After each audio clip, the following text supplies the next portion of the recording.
Bonsoir à toutes et à tous. Je suis absolument ravie de vous retrouver dans cette nouvelle émission de Lumière intérieure. Merci à vous d'être avec nous. Ce soir, nous allons recevoir une femme qui a baigné toute son enfance et depuis sa naissance dans l'univers des lettres. Il était donc assez logique qu'elle en fasse son métier. Il faut dire qu'elle a été à bonne école puisque c'est la fille du célébrissime Jean d'Ormesson et ce père magistral. Elle va nous en parler évidemment tout au long de cette émission puisqu'elle vient de publier son tout dernier livre. Bonsoir Héloïse d'Ormesson. Bonsoir Ariane. Merci beaucoup d'être avec nous. On est ravis, je vous le disais, et vous venez de publier le 38e livre de votre papa. Est-ce qu'on pourrait qualifier ce livre qui s'intitule Un Hosanna sans fin de livre testament quelque part?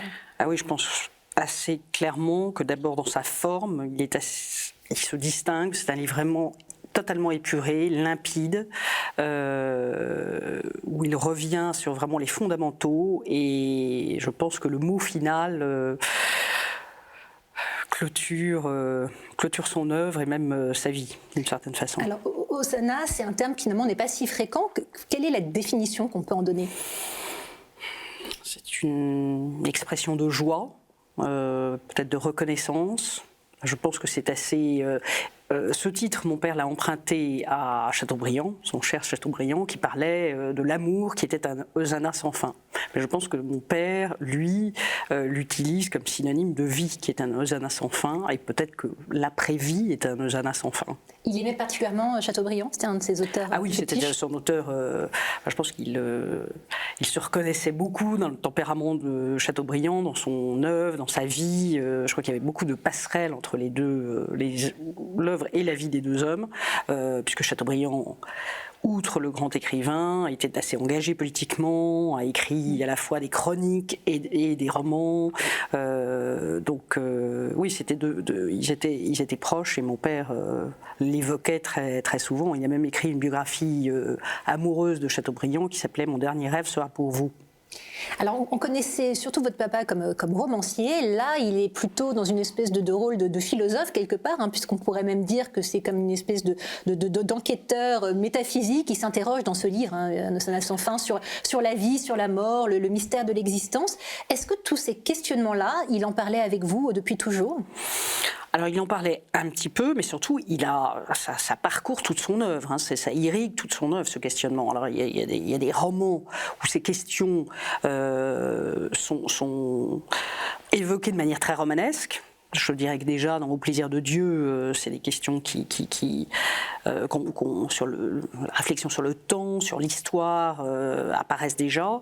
Mais là, dans ce dernier roman, dans ce dernier récit, un Hosanna sans fin, dans cette méditation qui était un Hosanna sans fin, il considérait qu'il clôturait sa trilogie, commencé avec Comme un chant d'espérance, puis Le Guide des égarés et Un Hosanna sans fin, où il revient sur des questions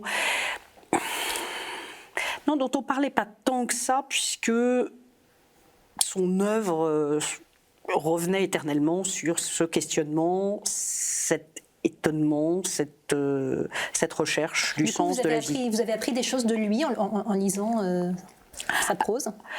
Alors, ces derniers livres, de lui peut-être un tout petit peu moins, encore que, on en parlera, mais la dernière page de ce livre a été une surprise complète pour moi. Mais il a écrit énormément de livres, oui, on apprend beaucoup, parce qu'il a écrit beaucoup de livres qui sont des confessions, maquillées, déguisées, et on ne sait jamais s'il porte un masque, s'il se livre. Ce livre-là en particulier, est-ce que vous saviez qu'il y travaillait ou est-ce qu'il il n'en avait pas fait mystère? Alors, il écrit, hein, je le cite, « Croire est une grande chance, la foi est un bonheur ». Un peu plus loin, cette fois, il l'a décrit comme si précieuse. Je poursuis, « Tout bonheur vient de Dieu, merci pour les roses et merci pour les épines ». Il explique au fil des pages qu'il aimerait vraiment croire, mais que finalement, il n'est pas si certain d'avoir la foi. Il questionnait, il espérait en Dieu. On sent beaucoup d'espérance, effectivement. L'espérance, il cherchait à débusquer l'espérance en toute chose. C'était vraiment quelqu'un qui s'émerveillait de la beauté du monde et qui essayait aussi de retrouver toujours la beauté ou de la souligner ou de vivre un peu cette exaltation de la beauté. Mais la foi, effectivement, il ne l'avait pas. Il le dit, hein, je cite juste ce passage: « Je me dois d'indiquer à mes lecteurs et à mes lectrices que Dieu, la nécessité, le hasard ou l'hérédité m'ont refusé le don de la foi. » C'est assez amusant dans la façon dont il l'écrit, mais il le dit très clairement. Oui, il l'a dit dans ce livre-là, mais il l'avait déjà dit comme un chant d'espérance, et puis il expliquait qu'il était un chrétien agnostique. Et non pas athée. Il regrette que les deux soient trop souvent confondus. Il se décrit effectivement comme agnostique, et pour revenir sur cette espérance que vous évoquiez, hein, il écrit: « Je ne sais pas si Dieu existe, mais je souhaite avec une sorte de passion qu'il existe, j'ai remplacé la foi par l'espérance. » Cet optimisme à toute épreuve, est-ce que c'est quelque chose que vous ressentiez, pas seulement sur ce sujet-là, mais sur tous les sujets d'ailleurs? Oui. Absolument, indubitablement, c'était quelqu'un qui s'étonnait du miracle de la vie. Et pour tout, et à chaque instant, il se réjouissait. Effectivement, quand il observait une rose, il retenait le bouton et moins les épines, tout en sachant pertinemment, il ne niait pas la souffrance, la douleur, les difficultés de la vie. Mais il considérait que comme c'était une fête en larmes, il fallait que s'amuser ou penser plutôt à l'aspect festif qu'à l'aspect douloureux et tragique. Il y avait ce côté chez lui très solaire. On le décrit souvent comme quelqu'un de très solaire, hein, en écho à ce que vous venez de dire. Donc il était optimiste, il était solaire. Est-ce que vous avez d'autres adjectifs qui vous viennent à l'esprit pour le décrire? Je pense qu'il était très curieux, que ça aussi c'était quelque chose qui le portait, parce qu'il ne prenait jamais rien pour... il s'étonnait de tout, comme l'enfant peut le faire. Et après, l'adulte prend les choses pour acquises, sa curiosité est un peu émoussée, et il s'amuse moins. Il avait gardé donc son regard d'enfant sur les choses. Il avait regardé son regard d'enfant, il vous a dit: Ariane, mais ce studio, mais c'est extraordinaire, ces petites lumières, bon, il aurait fait, je sais pas, 2 minutes en étant tout joyeux d'être dans ce décor un peu magique et un peu étoilé, et il vous en aurait parlé et ça l'aurait vraiment porté. Donc ça, je pense que la curiosité, l'étonnement le caractérisait. Par ailleurs, il éprouvait beaucoup de gratitude. C'est-à-dire qu'il était parfaitement conscient d'être privilégié, d'avoir énormément reçu d'amour, d'affection, et de faire partie d'une minorité qui ont traversé la vie en première classe, disait-il. Et donc, il se considérait redevable à ses aînés, à ses parents, mais d'une manière plus générale à l'existence. Et il pensait qu'il fallait, d'une manière ou d'une autre, le rendre en étant... en éprouvant ce sentiment de gratitude éternelle. Et ça, je pense qu'il me l'a vraiment transmis. Ce sentiment d'être redevable, il le caractérisait par une forme de joie, d'émerveillement. C'était sa façon à lui d'être... Il parlait de courtoisie du sourire, et ça, je pense qu'il s'était toujours dit qu'il se devait d'aborder l'existence avec le sourire, parce que quand on avait reçu autant que lui, on ne pouvait qu'essayer de rendre un petit peu de ce qu'on vous avait donné. Alors, ce qui lui donnait beaucoup le sourire également, c'est vous. Il a écrit dans son ouvrage Odeur du temps, publié en 2007, « Ce que j'ai fait de mieux dans ma vie, c'est ma fille. Je suis plus fière d'elle que de moi. » Ça vous inspire quoi? C'était un peu... D'abord, j'ai pleuré, je dois dire, de joie, mais j'ai pleuré en lisant ces lignes. Je pense que c'est la plus belle déclaration d'amour qu'un père peut faire à sa fille. Je savais l'amour, c'était absolument patent, clair et évident. Il l'exprimait au quotidien. La fierté, ça m'a peut-être un tout petit peu plus... Oui, enfin, j'étais très, très, très flattée. Je pensais que j'en étais pas du tout digne. Mais enfin, ça m'a fait évidemment extraordinairement plaisir. C'est une belle déclaration. Alors, Oui. c'est quand même un sacré phénomène, votre père, puisqu'on a beaucoup parlé de lui de son vivant. Il est décédé il y a à peu près 1 an, et on continue de parler de lui. Donc, il y a l'édition de ce livre que vous venez de publier, donc au sein de la maison d'édition qui porte votre nom. Il y a un film qui lui est consacré, un film de Laurent Delahousse. Et puis, de son côté, Sophie Desdéserts, qui est une enquêtrice réputée de Vanity Fair, qui lui a également consacré une biographie, Le Dernier Roi Soleil. C'est un vrai phénomène. C'est-à-dire qu'après sa mort, on continue encore de parler de lui. Alors on continue de parler de lui. Il a d'abord publié 2 livres cette année. Alors je dis il a publié 2 livres. 2 livres de lui ont été publiés. C'est quand même assez surprenant parce que quelqu'un qui est disparu l'année dernière publie encore 2 livres. C'est la première chose. À l'occasion de la parution de ce livre, j'ai été invitée dans pas mal de villes, de salons du livre, dans le cadre d'hommages qu'on pouvait lui rendre, d'inauguration d'écoles ou de bibliothèques. Et je me rends compte qu'il est encore incroyablement vivant dans le cœur et dans la mémoire du public et de ses lecteurs, et qu'il y a un désir de le retrouver dans ce livre. Et c'est vrai que des gens qui ne l'ont même pas lu, mais qui aimaient l'écouter, le voir dans les différentes émissions, dans les médias ou le lire dans la presse, ont peut-être envie, j'espère, envie de lire ce livre comme dernier message qu'il nous laisse, mais aussi sont ravis de pouvoir entendre sa voix en regardant le film de Laurent Delahousse ou en la biographie de Sophie Desdéserts. Qu'est-ce que vous en avez pensé de ce film et de ce livre ? Et deuxième question, il y en a 2 en une. Est-ce que vous avez appris des choses là aussi que vous ne saviez pas sur votre père ? Non. Non, parce que encore une fois, d'abord je le connaissais un petit peu, mais effectivement, il peut toujours y avoir une face cachée d'un homme ou d'une histoire familiale, mais au fil des années, je crois quand même les secrets de l'histoire familiale, il en a parlé, et non seulement il nous en a parlé à nous, mais il l'a écrit. Donc des découvertes ou des révélations, non, vraiment pas.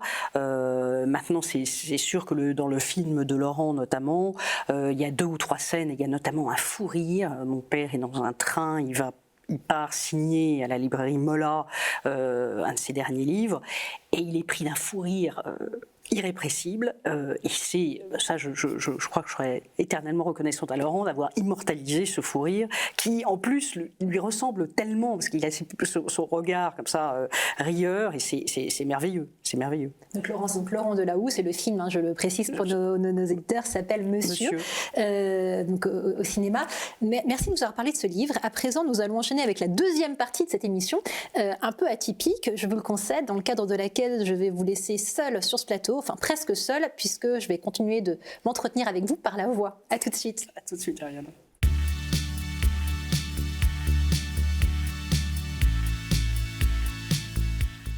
Héloïse d'Ormesson, est-ce que vous êtes bien installée ?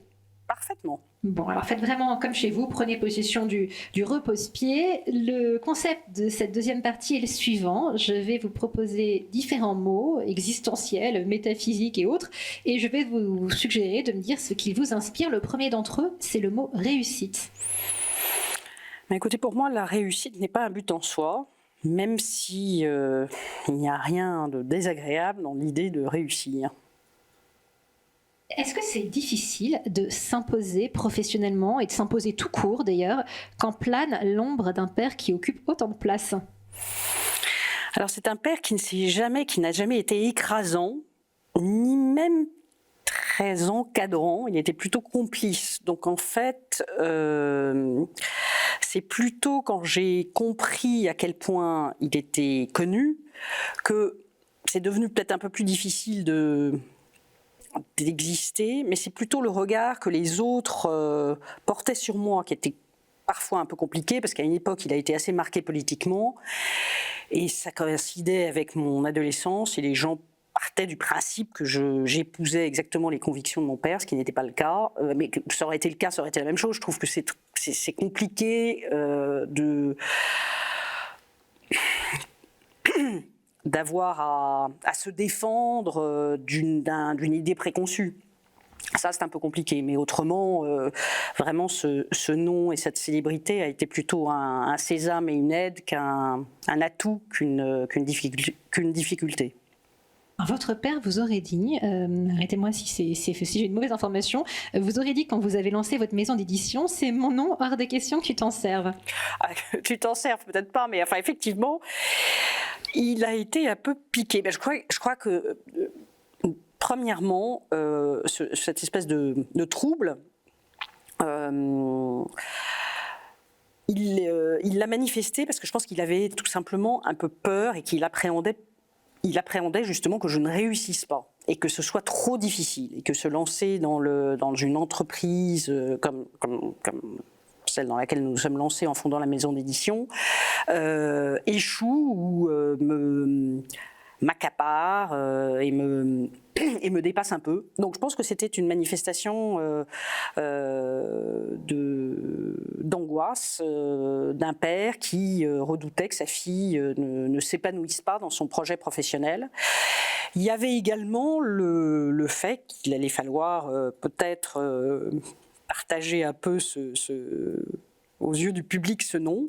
Mais bon, cette discussion animée a eu lieu une après-midi et le lendemain, il arrivait avec un grand bouquet de fleurs, un grand sourire, en me disant qu'il avait été un peu sot de me contester le fait que je puisse utiliser ce nom.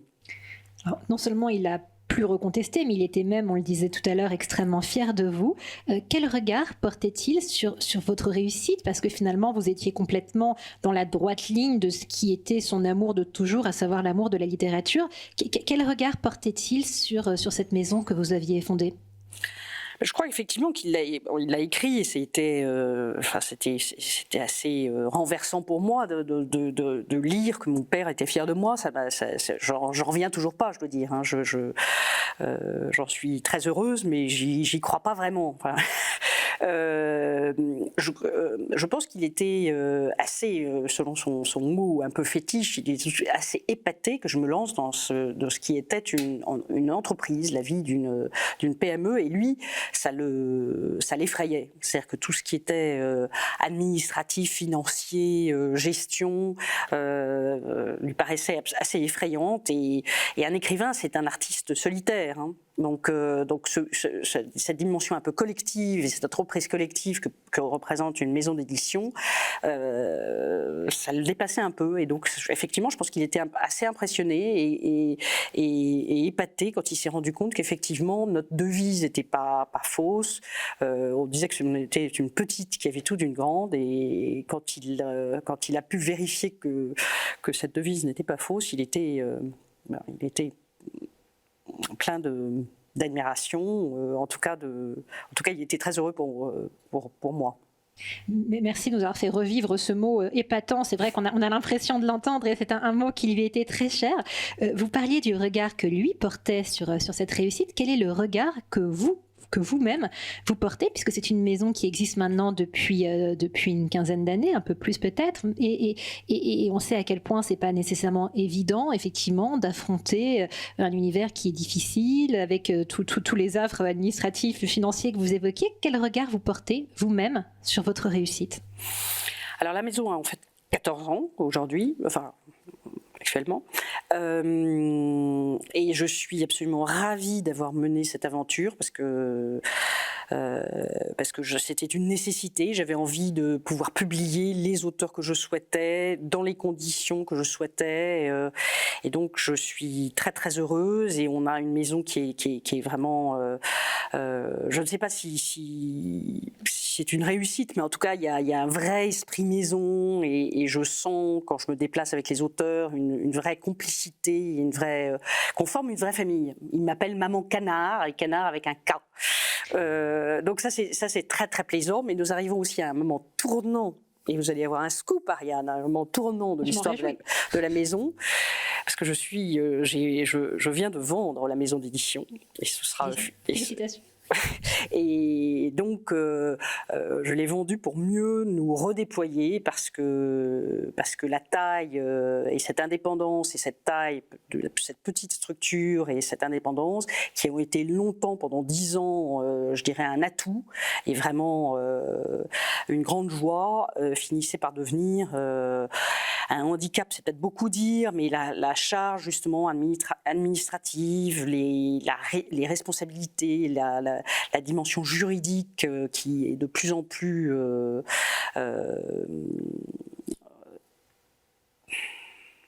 enfin, ça devenait assez chronophage et ça m'éloignait de ma passion que sont les auteurs et les textes. Et j'ai voulu pouvoir m'adosser à une structure, à un groupe beaucoup plus puissant pour pouvoir me décharger de toute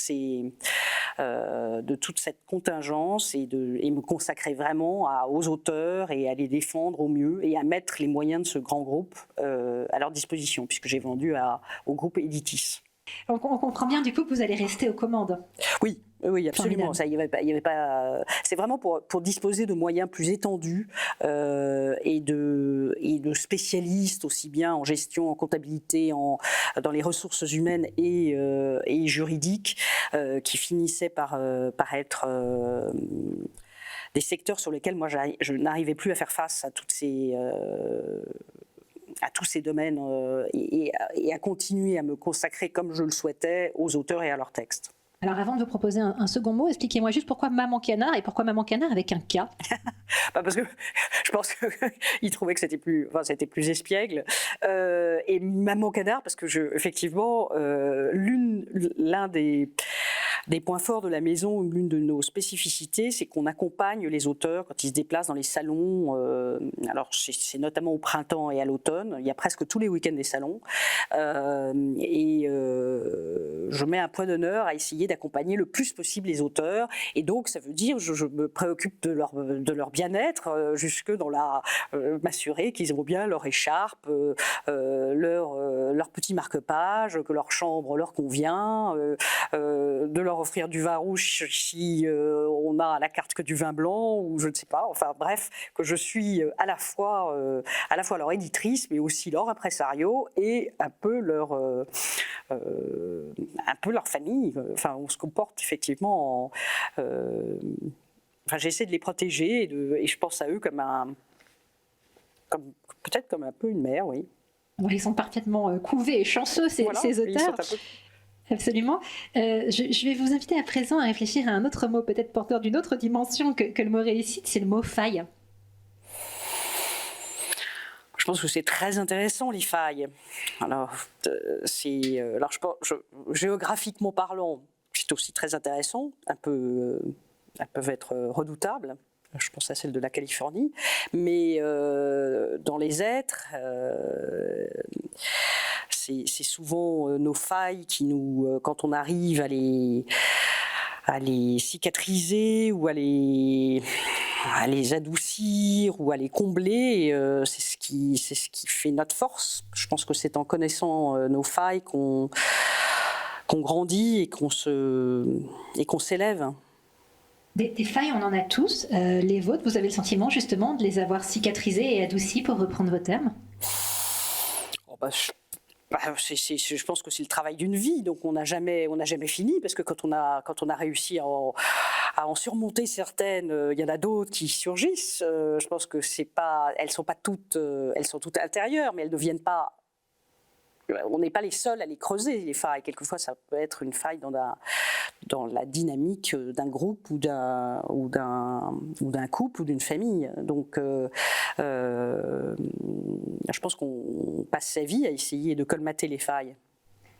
Est-ce que vous avez un secret, une recette magique pour parvenir à colmater au mieux ces failles? Alors moi j'ai du mal à l'appliquer, mais je pense que l'humour est quand même un grand... c'est un moyen d'égayer la vie et de la rendre plus légère, oui. Et ça, je pense que mon père maniait beaucoup l'humour, maniait avec beaucoup d'aisance l'humour, et c'était une de ses armes, certainement.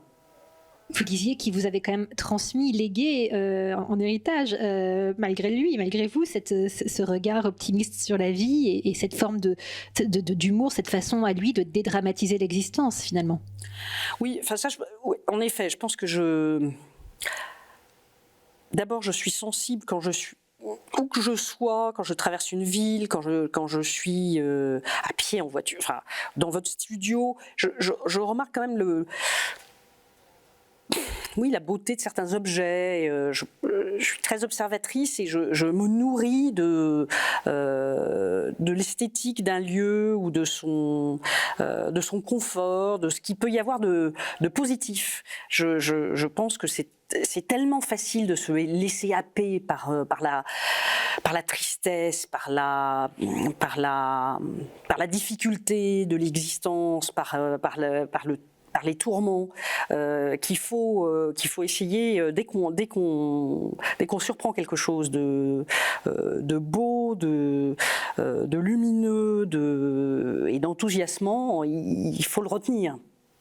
Vous parliez de la façon dont vous couvez et assistez vos auteurs. Est-ce que vous vous intéressez parfois à leurs failles? Est-ce que leurs failles peuvent aussi être des leviers pour écrire des choses formidables? Je pense que chez un écrivain, c'est indispensable d'avoir des failles, parce que c'est évidemment, leurs livres en sont... je ne sais pas si c'était une thérapie d'écrire pour tous ces auteurs, mais sans faille, je pense qu'il y aurait peu d'écrivains. Ça me semble assez évident. Votre papa communiquait parfois sur ses failles à lui, puisque vous donnez le sentiment effectivement qu'il regardait la vie avec beaucoup d'optimisme, de légèreté, d'humour. Est-ce qu'il lui arrivait néanmoins parfois de communiquer sur ses failles? Oui, je crois qu'il a parlé dans nombre de ses livres. La première fois qu'il a parlé de manière plus explicite, c'était dans le rapport Gabriel, je pense. Il y a plusieurs failles. Il a eu le sentiment que son père était mort, pensant qu'il était un bon à rien. Il a entrepris un certain nombre de choses, écrire au Figaro, en devenir le directeur, être élu à l'Académie française, en souvenir de son père et pour faire honneur à son père. C'est un peu des institutions qu'il voulait déposer sur la tombe de son père, je pense, parce qu'il était assez certain que son père était mort, sinon déçu, en tout cas incertain quant à la... Enfin, avec un certain nombre de doutes concernant son jeune fils qu'il avait peut-être un peu déçu d'une certaine façon. Donc ça, je pense que ça a été une douleur, mais également un moteur, parce que ça l'a forcé à aller plus loin et à faire un certain nombre de choses pour essayer de se racheter aux yeux de ce père disparu. Et la raison de cette déception, c'était qu'il avait courtisé et qu'il était tombé fou amoureux d'une de ses cousines qui avait abandonné enfant et mari pour vivre avec lui, et couple qui s'était assez rapidement en plus séparés. Donc je pense que ça l'a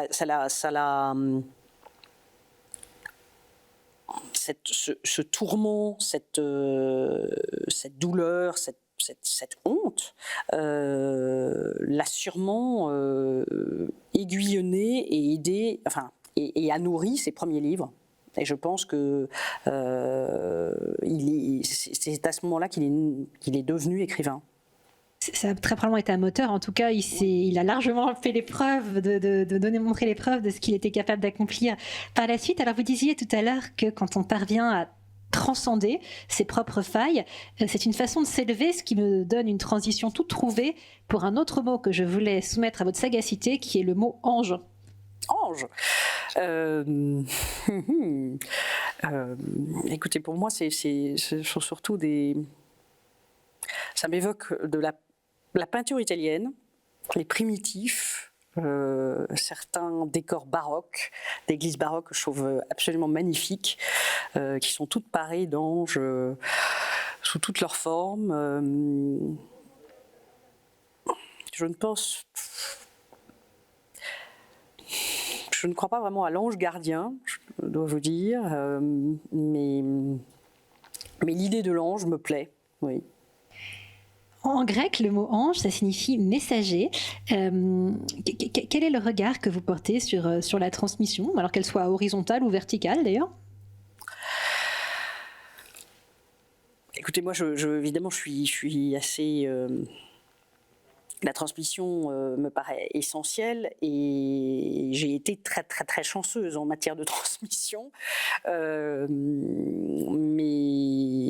je pense qu'elle est capitale. Je pense que l'être humain n'existerait pas sans transmission. On est tous héritiers des générations qui nous ont précédés et dépositaires d'une tradition qu'on doit perpétuer et transmettre à nos enfants et aux générations futures.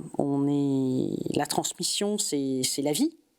Je pense que un être qui ne transmettrait rien aurait non seulement... Je ne sais même pas si ça peut exister. Il ne serait rien, mais est-ce que c'est même possible de ne rien transmettre? En ce qui vous concerne, vous avez une fille. Qu'est-ce que vous avez envie de lui transmettre? Écoutez, cette espèce de philosophie de vie qui consiste à en profiter vraiment résolument, viscéralement, à être toujours, à vivre les choses à fond, à ne pas être tiède, à toujours sourire à la vie, mais ça elle le fait, hein, mais elle est extraordinairement... je pense que j'ai hérité de pas mal enfin, mon père m'a transmis un certain nombre de choses dont je suis très fière, mais je ne suis pas lumineuse comme il l'était, et en revanche ma fille, ça a sauté une génération et elle est totalement solaire et extraordinairement... elle a cette espèce de charisme qu'avait mon père. Vous parlez beaucoup de votre père et pour cause, c'est vrai qu'il occupait beaucoup de place au sens... En plus, en ce moment, en pleine promotion de son livre, à la semaine anniversaire de sa mort, d'ailleurs mon chéri me dit « ton père n'a jamais été aussi présent dans notre vie que depuis qu'il est mort ». Donc je crois qu'effectivement... C'est un vrai phénomène, hein. C'est vrai que déjà de son vivant, il était très présent, mais là, effectivement, même encore un an après sa mort, il y a ce film dont on parlait tout à l'heure de Laurent Delahousse, ce livre de Sophie des Déserts, le livre que vous publiez, son livre testament à Nos sans fin. Vous parlez un peu moins de votre maman, dont on a souvent dit qu'elle se comportait plutôt comme un ange à plusieurs égards. Quelle est la relation que vous entretenez avec elle et quelle place est-ce qu'elle a tenu et continue de tenir dans votre vie? Dans le couple qu'elle formait avec mon père, elle était en retrait, elle était effacée, elle était celle qui tenait absolument tout, hein. Elle est au centre, elle est absolument le pivot, l'encre de la famille. Ma mère, mon père se consacrait à ses livres et à son œuvre, et elle mettait tout en... Elle s'assurait qu'il bénéficiait, qu'il bénéficiait de tout le confort et de toutes tout ce qui était possible. Elle mettait tout en œuvre pour qu'effectivement il puisse écrire sans se préoccuper de l'intendance et de quoi que ce soit. C'est elle qui m'a élevée, hein. Mon père était présent, m'a donné énormément d'amour, d'affection et m'a transmis un savoir infini, mais c'est ma mère qui, au quotidien, s'assurait que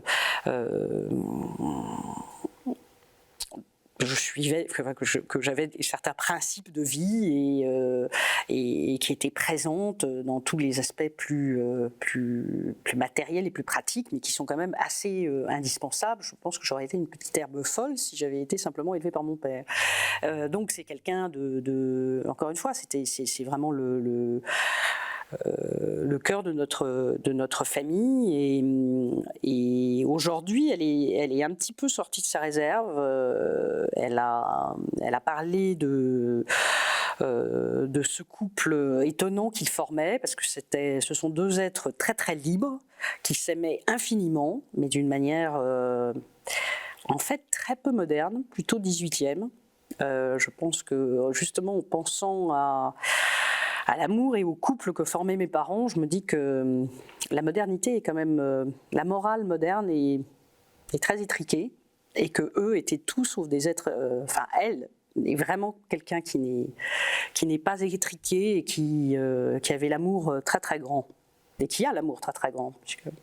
Effectivement, qui s'est occupé de tout, hein, parce que votre père, avec tout le respect qu'on lui doit, si j'ai bien compris, tout ce qui était effectivement un peu matériel, pratique, intendant, c'était pas tellement sa tasse de thé. Non, c'était absolument pas son domaine. Mais il a eu beaucoup de chance de tomber sur une femme qui était prête à tout organiser et tout.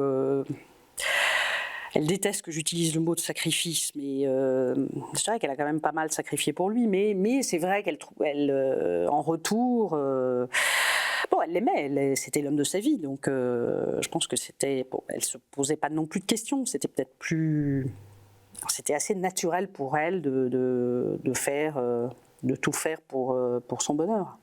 Est-ce qu'il y avait donc une dimension, pour revenir au terme d'ange, une dimension un peu angélique dans sa façon d'être, selon vous ? Non, je ne pense pas qu'elle soit angélique. Je pense qu'elle était absolument... Ma mère est quelqu'un de très aimant, de très très généreux. C'est la générosité faite femme. Elle peut être assez intimidante parce que elle est très belle, très brune, très très très élégante. Donc elle peut paraître un peu hautaine. Elle est le contraire même de ce qu'on pourrait dire. On a dit qu'elle était altière. Elle est exactement l'inverse, c'est-à-dire que c'est quelqu'un d'une tendresse infinie et d'un amour sans borne. Le dernier terme sur lequel je voulais vous inviter à réfléchir, c'est le mot destin. Moi, je crois qu'on se forge son destin. Je ne crois pas en la prédestination. Je pense qu'on peut forcer le destin. En tout cas, je veux y croire, et pour l'instant, je n'ai pas été tellement démentie dans ma vie. Je pense qu'il y a des êtres pour qui c'est plus difficile que d'autres de se le forger, mais je ne crois pas qu'il y a quoi que ce soit qui soit prédestiné. En ce qui vous concerne, quel est le destin que vous avez eu envie de vous forger ? Quels sont les outils que vous vous êtes donnés pour ça ? Moi, j'ai eu une vocation extraordinairement précoce, puisque je voulais être éditeur à l'âge de 6 ans. Donc, c'était un peu mon... Enfin, j'ai tout... À partir de ce très très jeune âge, j'ai construit ma vie pour devenir éditrice. Ce qui supposait de quitter la France, parce que je ne voulais pas qu'on dise que j'avais bénéficié de népotisme, de protection, et que j'avais obtenu tel ou tel poste par piston. Donc je suis partie aux États-Unis, j'ai fait des études qui m'ont permis de débuter dans l'édition aux États-Unis. Et je suis revenue en France ayant eu plus de 4 ans d'expérience professionnelle aux États-Unis, ce qui m'a énormément servi. Donc mon destin, c'était effectivement de fonder une maison d'édition, ou de travailler dans l'édition d'abord, parce que je n'imaginais pas fonder une maison d'édition quand j'ai commencé à travailler dans l'édition, et je me demandais même si je resterais dans l'édition à proprement parler, ou si je deviendrais agent littéraire, ce qui est toujours une idée que je caresse, mais on peut être agent littéraire à 90 ans, donc j'ai un petit peu de marge. C'est la question que j'allais vous poser, c'est-à-dire est-ce qu'il y a une vie pour vous après la vie d'éditrice ? Est-ce que vous avez envisagé d'autres perspectives ? Voilà, je vais précéder votre question. Vous m'avez précédé. Quel regard vous portez rétrospectivement sur ces années que vous avez passées outre-Atlantique ? Ça a été extraordinairement profitable parce que je suis une littéraire. Bon, ça c'est pas vraiment un secret ni une révélation. Et toute la dimension gestion, marketing m'échappait complètement quand je suis arrivée aux États-Unis, et quand je suis rentrée dans mes mes deux premières postes, j'ai tout de suite, dans la plus petite maison d'édition américaine, il y a plus de 30 ans, le compte d'exploitation était vraiment un outil évident et nécessaire et incontournable. Donc, de la même façon que j'éditais des textes, je faisais des comptes d'exploitation. Bon, je le faisais pas, je peux pas vous dire que je prenais un plaisir immense, mais j'ai appris que la dimension économique et que la dimension de la gestion était quelque chose d'important et qu'il ne fallait jamais oublier la dimension économique, parce que si on faisait trop de livres qui perdaient de l'argent, on finissait très vite par être en difficulté, et que donc il ne fallait pas se laisser griser simplement par les textes et par les auteurs, ce qui aurait pu être mon inclinaison et ma préférence. Donc ça m'a obligée à prendre conscience de cette dimension qui m'était assez étrangère. Donc c'est un bagage qui m'a été très très très précieux, et encore plus quand j'ai fondé la maison d'édition. C'est-à-dire que désormais, quand vous lisez un livre qui vous plaît et vraiment vous emportez, vous avez des garde-fous ? Non, alors ça c'est pas. Non, quand on lit un livre et qu'on est éditeur, enfin en tout cas moi, je me réfugie dans mon identité de lectrice. Je fais totalement abstraction du lecteur, d'abord du public, et encore plus de la dimension économique. C'est d'abord mon plaisir, moi la lectrice. Est-ce que je suis émue ? Est-ce que je suis surprise ? Quel effet me fait le texte ? Et si, quelquefois, il y a des textes qu'on peut vouloir éditer, alors qu'on les a détestés, ou en tout cas qui vous ont complètement déstabilisé, qui vous ont heurté. Disons qu'il n'y a pas qu'une notion, disons, de plaisir ou de joie. Les émotions qu'on peut éprouver suite à la lecture sont très très diverses et très contrastées. Mais disons, voilà, c'est d'abord, est-ce que j'ai aimé, et quelle est la force et la valeur de ce texte. Après ça, je me demande si c'est un texte pour nous, pour la maison, pour les éditions et les maisons, parce qu'on a quand même une personnalité. Il y a des textes qu'on défendrait, qu'on ne saurait pas défendre, parce qu'on n'a pas cette image, on n'a pas. Quand il y a des textes très d'avant-garde, très très pointus. On n'a pas la réputation de publier ces textes-là, donc je pense qu'il faut, quelquefois, il y a des textes que j'aime beaucoup, que je ne publie pas. Et puis après, il faut qu'on prenne en considération la dimension économique, mais quelquefois, même quand c'est difficile économiquement, on sait que sur ce livre-là, il va peut-être falloir trouver une illustration de couverture ou peut-être ne pas photographier l'auteur. Enfin, il faut faire des économies pour publier ce livre. En tout cas, on est dans une économie plus contrainte que pour d'autres textes sur lesquels on a des budgets beaucoup plus vastes. Et ça, c'est utile de savoir. Mais il faut jouer. C'est-à-dire que c'est pas forcément. On peut contourner la difficulté économique, mais il ne faut pas l'occulter au départ. Il ne faut pas se lancer et en se rendant compte après la publication qu'on a explosé le budget pour un livre qui n'est pas appelé à se vendre à hauteur du budget qu'on a dépensé. Donc c'est plutôt c'est pas un frein, c'est juste une lucidité, je dirais. Vous disiez que certains livres ne correspondent pas forcément à la réputation de la maison ou à votre ligne éditoriale. Ce serait quoi précisément votre ligne à vous ? Comment vous la décririez ? On a souvent dit qu'on faisait du romanesque de qualité, c'est-à-dire que que nos textes, il y a toujours une écriture et l'écriture est soignée, est toujours élégante, ou raffinée, ou en tout cas, elle a du caractère. Il y a une écriture. C'est pas du livre, c'est pas une histoire qui est juste bien racontée, un bon scénario, mais sans aucune sans aucun travail littéraire. Donc ce sont des textes assez littéraires, mais qui racontent des histoires. Je suis très sensible à des textes qui n'en racontent pas. Moi, j'adore Claude Simon, La route des Flandres, qui est un texte magnifique où il ne se passe vraiment pas grand-chose. Donc je peux aimer des textes qui ne sont pas romanesques, mais j'aime aussi énormément le romanesque. Donc on publie en grande majorité des romans, des textes qui racontent des histoires, mais qui sont servis par une écriture qui est travaillée. En tout cas, là, vous venez donc de publier un livre avec une écriture plus que travaillée, puisque c'est celle de votre papa. Ce livre, donc, c'est Un Hosanna sans fin. Merci d'avoir joué le jeu de ces mots un peu existentiels, à l'image de la réflexion qui a été la sienne dans son livre. Merci beaucoup. On se retrouve tout de suite.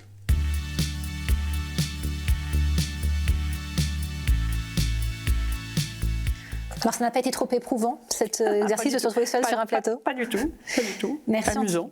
Oui, c'est plutôt amusant. En tout cas, merci de vous être livré, parce que ça nous permet de mieux vous connaître, vous. C'est vrai qu'on connaît un peu votre père, hein, dont on parle beaucoup et dont on continue de parler beaucoup. On vous connaît un peu moins, vous, et votre maman aussi, d'ailleurs, parce que vous êtes un peu plus dans la réserve, et ça nous permettait d'en savoir plus, et on va continuer à en savoir plus dans le cadre de la toute dernière partie de cette émission, puisque c'est une forme de questionnaire de Proust, un peu revisité, et je souhaitais d'ailleurs vous demander ce que vous regrettez de ne pas savoir faire. Patiner. Une patin à glace? Oui, c'était un de mes rêves d'enfant. D'accord, et vous n'avez pas... Je sais, mais pas bien. Donc l'idée de pouvoir faire toutes ces figures C'est comme un genre littéraire, hein, c'est peut-être pas révolu. Non, ça pourrait, c'est peut-être un rêve que je pourrais exaucer, oui. Quel est le dernier péché que vous avez commis? Voilà, gourmandise. Vous êtes très gourmande? Oui. Il y a un type de... Est-ce que c'est plutôt des salés? Est-ce que vous êtes doué pour pardonner? Oui. Qu'est-ce qui compte le plus pour vous dans la vie?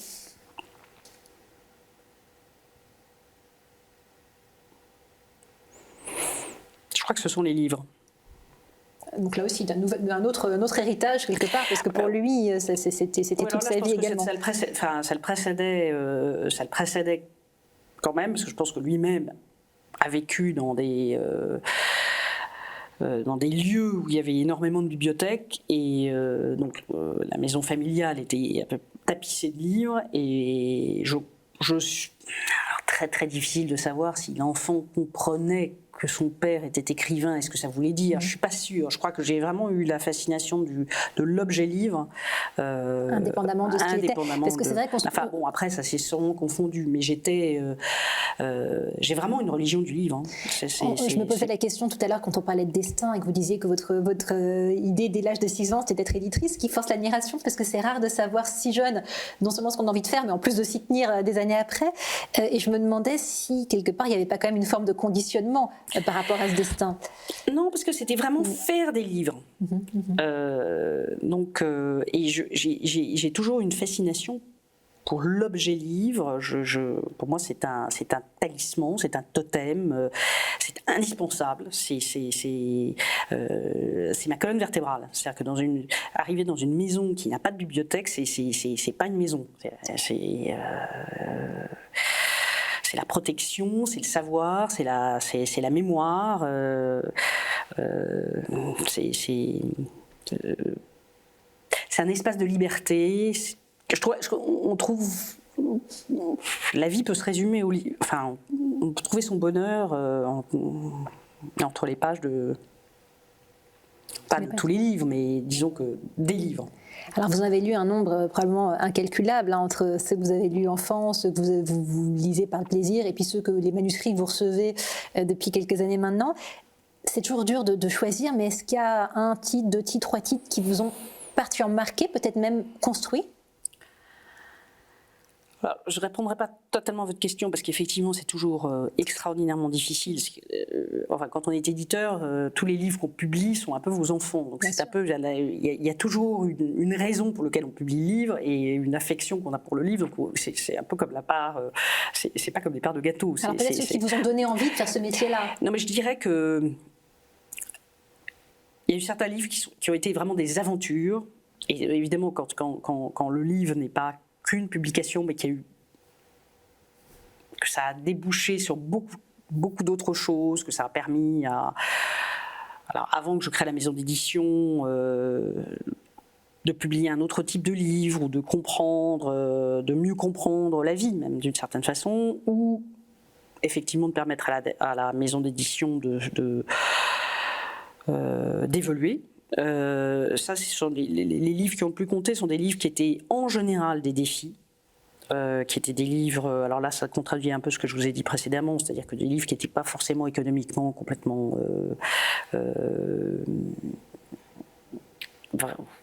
raisonnables, oui, raisonnables en tout cas, qui étaient un peu des livres, enfin qui sont des gros livres, des livres qui étaient des défis techniques. J'ai publié notamment un livre autrefois qui s'appelait La Maison des Feuilles, qui était un livre qu'il fallait lire en transparence, avec des notes en bas de page qui envahissaient le texte. Enfin, un défi, ne serait-ce que en termes de prise en main, de mise en page. Hein. Donc déjà, alors de traduction, mais tout le livre était un petit casse-tête. Assez fabuleux, mais quand même un casse-tête. Et ça, ce sont des livres, effectivement, qui sont... qui obligent à se surpasser et qui avaient en plus rencontré le public. Donc ça avait été une espèce de prouesse qui avait été récompensée. Qu'est-ce qui vous fait le plus peur dans la vie ? La colère. Pourquoi ? Parce que je trouve que c'est très... Je crois au dialogue, vraiment, fondamentalement. Je crois qu'on peut toujours... Enfin, j'ai souvent vu des dialogues aboutir et réconcilier ce qui paraissait irréconciliable, mais quand on est en colère, on n'est plus accessible au dialogue. Une toute dernière question avant de conclure. Quelle est la question que je ne vous ai pas posée et que vous auriez aimé que je vous pose ? Ouh là là. Non, parce que vous m'avez posé une question sur ma mère, qui est effectivement, qui est trop souvent, enfin, en tout cas, qu'on néglige peut-être un peu, et qui était effectivement sûrement. On dit toujours que derrière tout grand homme, il y a une femme. Derrière toute femme, il y a aussi un homme. On a fait le tour alors en fait. On a abordé toutes les questions finalement. Toutes les questions, je ne sais pas, parce qu'il aurait une heure n'y suffit pas, mais en tout cas, les questions essentielles, oui. En tout cas, merci beaucoup d'avoir répondu à toutes ces questions avec générosité et de nous avoir fait revivre la mémoire de votre père. Donc je rappelle le titre de cet ouvrage, Testament, son 38e livre, Un Hosanna sans fin. Merci beaucoup Héloïse d'Ormesson. Merci à toutes et à tous de nous avoir suivis. Je rappelle que vous pouvez retrouver cette émission sur notre site internet ktotv.com. Merci beaucoup.